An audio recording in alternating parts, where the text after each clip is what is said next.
Olá, estudante. Mais uma vez é um prazer enorme para mim estar aqui. Meu nome é Cristiane Moura, sou professora do curso técnico de Recursos Humanos e com a disciplina Departamento de Pessoal. Então, hoje a gente vai dar continuidade, né, aos pontos relacionados aos processos administrativos que poderemos desenvolver na admissão. E hoje é um grande prazer que eu convidei Sulamita Monteiro. Há 8 anos atrás, ela foi minha aluna, né, no curso Tecnólogo de Recursos Humanos, e hoje ela é minha colega de trabalho. Desenvolvemos atividades na área de RH e eu trouxe ela para mostrar para você que você pode, daqui a alguns anos, daqui a alguns dias, né, ser meu colega de trabalho. Basta você focar nos teus estudos, basta você ler as informações que tem no e-book, nos e-books que você está adquirindo, porque são informações fidedignas e reais. Então, se ela está aqui tão brevemente, também será você.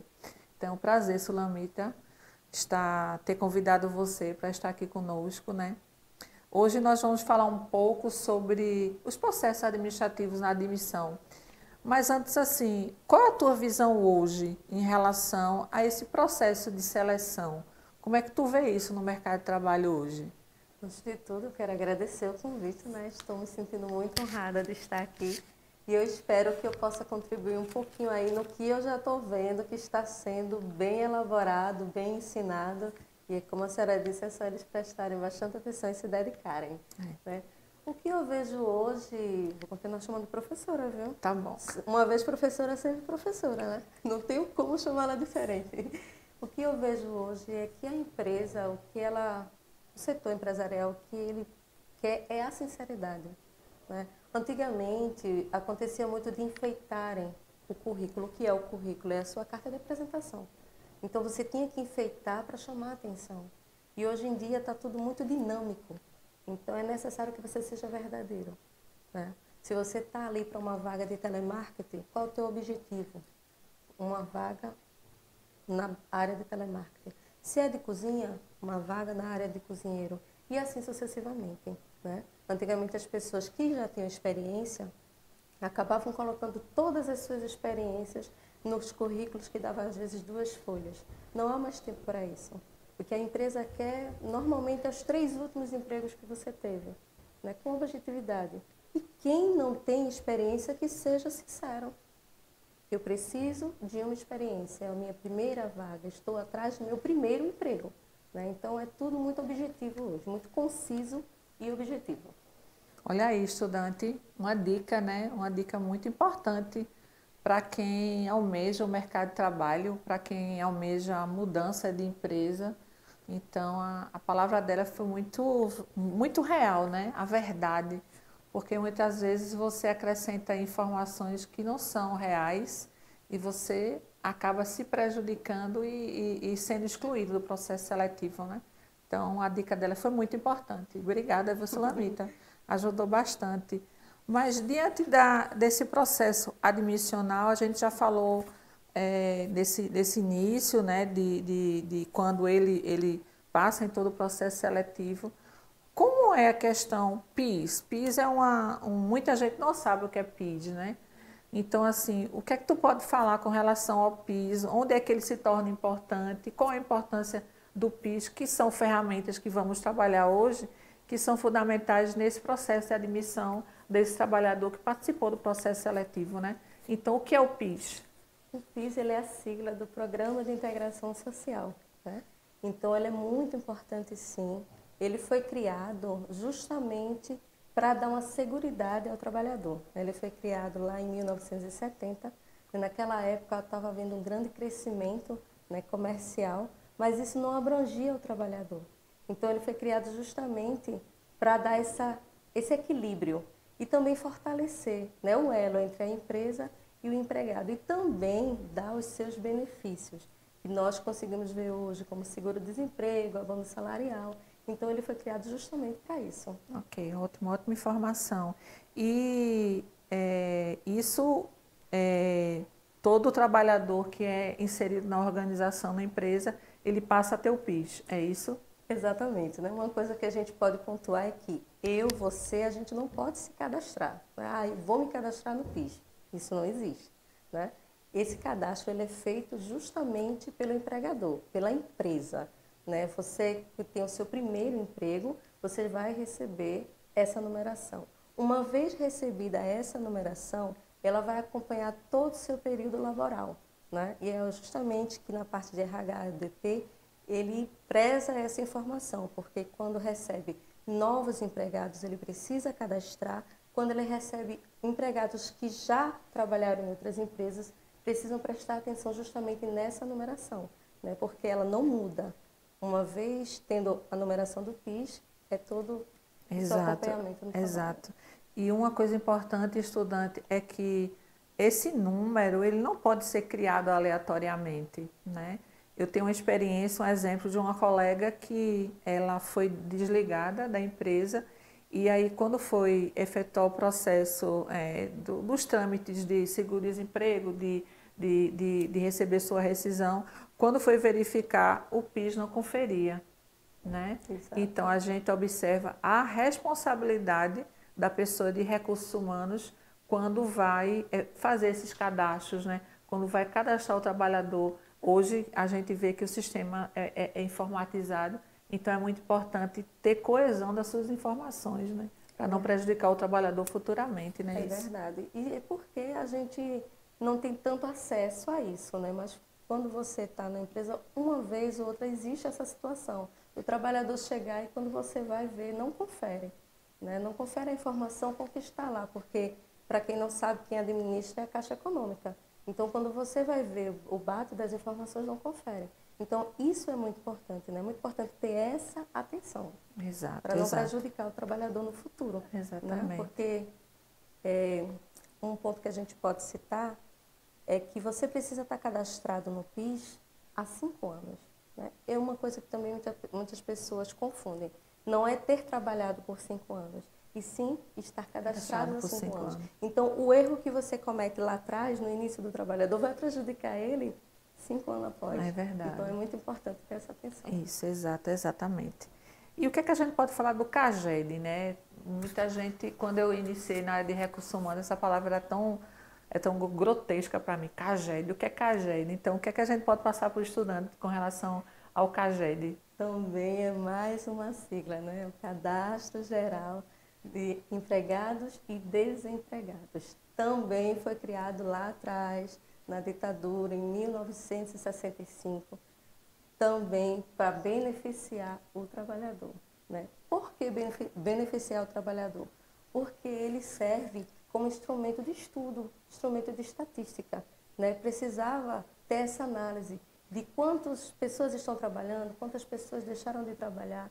Então, isso é muito importante, principalmente para a criação de políticas públicas, para plano de ação, né? Porque quem tem essa informação é o Ministério do Trabalho, né? Porque é a empresa que passa essas informações.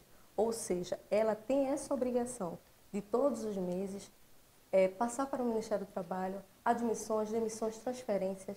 Então, com base nisso, a gente consegue verificar como é que está a empregabilidade no Brasil, né? E como já disse anteriormente, criar políticas públicas para verificar o melhor para o nosso país, né? O brasileiro. E aí, estudante, está ligado nas siglas? Então, são siglas que, com o passar do tempo, você vai tendo conhecimento e tem que saber. Não é essa questão, depois eu fico sabendo, não, tem que saber porque elas vão acompanhar você pelo resto da tua vida na área de departamento pessoal, né? E aí, com relação à contratação de estrangeiro hoje no Brasil, Sulamita, como é que você, se você teve alguma experiência ou não, como é que você vê a contratação do estrangeiro hoje diante dessas novas legislações que ocorreram? Como é hoje que está essa contratação? A contratação do estrangeiro no Brasil, ela precisa ser equiparada com o próprio brasileiro, né? Ele precisa ser contratado também baseado na CLT. Né? Mas antes que isso ocorra, o empregador, né, a empresa, ela precisa provar que procurou no próprio país um trabalhador à altura com as especificações que ela precisa. Uma vez não encontrado, aí sim, ela está liberada para contratar esse profissional internacional. Também ela precisa mostrar que os benefícios que ela está oferecendo a esse trabalhador estão compatíveis também com a legislação, com tudo que é necessário aqui no Brasil. Entendeu? Então, ela precisa ter esse cuidado. O ideal mesmo é que a empresa ela tenha o contrato e um especialista, um advogado trabalhista, para que ela possa indicar, possa instruir, para que não haja erros, né? Porque existe sim umas certas burocracias, né? Porque existe a imigração, existe o trabalho, existe às vezes permissão para residência. Então tudo isso é necessário prestar atenção, né? Para quem não sabe, para que o estrangeiro ele possa trabalhar no Brasil, existe justamente isso. Existe o visto de trabalho, existe a permissão de trabalho e a autorização de residência. Então é necessário sim prestar bastante atenção para que não haja erro. Muito importante. E estudante, todas essas informações estão no e-book, tá? Então você vai ter que dar uma lidinha, ler, para você complementar com tudo que a Sulamita está falando aqui para a gente, que é fundamental, né? E vamos mudar um pouquinho, né, dessas informações. E o estagiário hoje, como é que está a contratação do estagiário nas organizações? Estagiário, né? O próprio nome ele já diz. Ele está no estágio inicial da sua carreira, né? Então, hoje em dia, para que o estudante ele consiga um estágio, ele precisa estar no programa de estágio, né? Para isso, ele deve procurar a sua instituição de ensino, né? E o mais importante, existe também os 3 elos. Ele precisa estar na instituição de ensino, ele precisa estar num programa... Esqueci a parte agora. No programa de estagiário, né? E do contrato, né? E agora, Patrícia? Não para, volta não. Não, pode continuar. A gente deu um branco agora, mas é justamente isso que a professora falou. Ele precisa estar num programa de estágio, precisa estar vinculado, né? Tudo certinho. Enfim, deu branco mesmo. Mas sem problemas. Isso, gente, a gente observa que a Lei 11.788/2008, né, que é a lei que dá todas as diretrizes do estagiário. Muitas vezes a empresa, como ela é coordenadora, ela ainda não teve a oportunidade de desenvolver algum trabalho com o estagiário.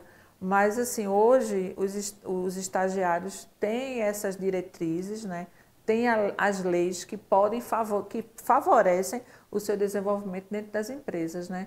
E isso a gente percebe muito que isso está atrelando muito, né, a esse empoderamento do estagiário, porque antes, eu acredito que há 20, 30 anos atrás, o estagiário era aquele que dizia, vai tirar uma cópia, né? Tira uma cópia aqui, limpa o lixo ali, né? Serve um cafezinho ali. E hoje não é permitido mais isso. Porque ele precisa ter uma ótima experiência, é a sua primeira experiência, então ele precisa ter essa experiência. Exatamente. Né? Então, a empresa ela vai disponibilizar um especialista para ficar dando atenção a esse estagiário, para ensinar ele, para passar feedback, entendeu? Eu esqueci as siglas, gente, mas eu sei muito bem assim como funciona, certo? Porque ele precisa ter essa didática, para que ele possa ser um ótimo profissional no futuro. Hoje ele é um estagiário, mas amanhã ele vai ser um profissional. Exato. E até porque ele não está sozinho, né? Isso. Ele tem o seu supervisor de estágio, né? Ele tem a empresa que ele está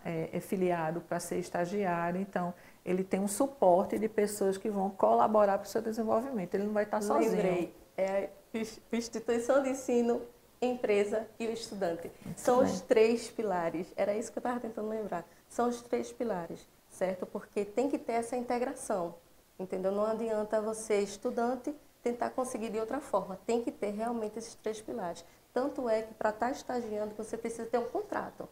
Tem que estar lá no contrato, porque é esse contrato que vai dar a segurança para o estagiário, né? Qual é a função dele e também quais os benefícios. O estagiário tem benefício? Tem, sim, senhor. Né? Ele tem sim, ele tem um auxílio, né, remuneração, ele tem um auxílio de transporte, ele tem não é férias, ele tem recesso remunerado. Porque muitas vezes há uma confusão, né? Tem gente que diz, mas o estagiário tem férias? Não, só tem férias, gente, quem é baseado na CLT, né, que está trabalhando no regime CLT. Estagiário não. Ele tem recesso remunerado, que também é de 30 dias. Ok, ok. E aí quero finalizar, que você possa passar o teu conhecimento que você adquiriu como estudante, né? As informações que você adquiriu lá na época, né? Qual foi a importância para você? Porque eu estou falando com a ex-estudante de recursos humanos para um estudante de recursos humanos. Então, eu queria fazer esse link, né? O que é que você mais assim entendeu e qual foi a importância desse curso para a tua vida?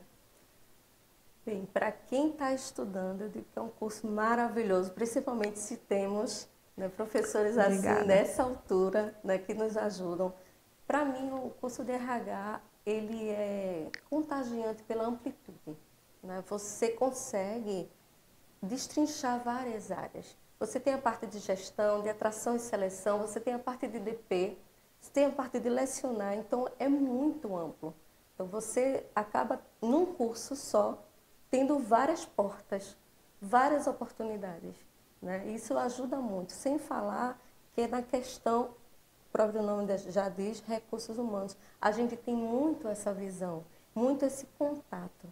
Então a gente consegue compreender melhor na parte de gestão mesmo, só de você olhar o seu colaborador, você já consegue entender muita coisa. Verdade. Justamente pela dinâmica, justamente pelo que você aprendeu, né? Então, é um curso maravilhoso, prossigam que vocês vão longe. Que bom, que bom. Então, quero agradecer, Sulamita, a tua participação. Com certeza, as informações que você trouxe são muito ricas, né? E principalmente por você já ter tido a oportunidade de estar aí no lugar dele, né? Então, essa troca, com certeza, essa energia vai favorecer muito o estudante que está ali do outro lado e que ele vai ter a certeza de dizer se ela consegue, eu também consigo. Então, isso é muito bom. Obrigada, viu, Sulamita? Eu que agradeço, desculpem aí a falha, mas eu que agradeço a oportunidade. Ok.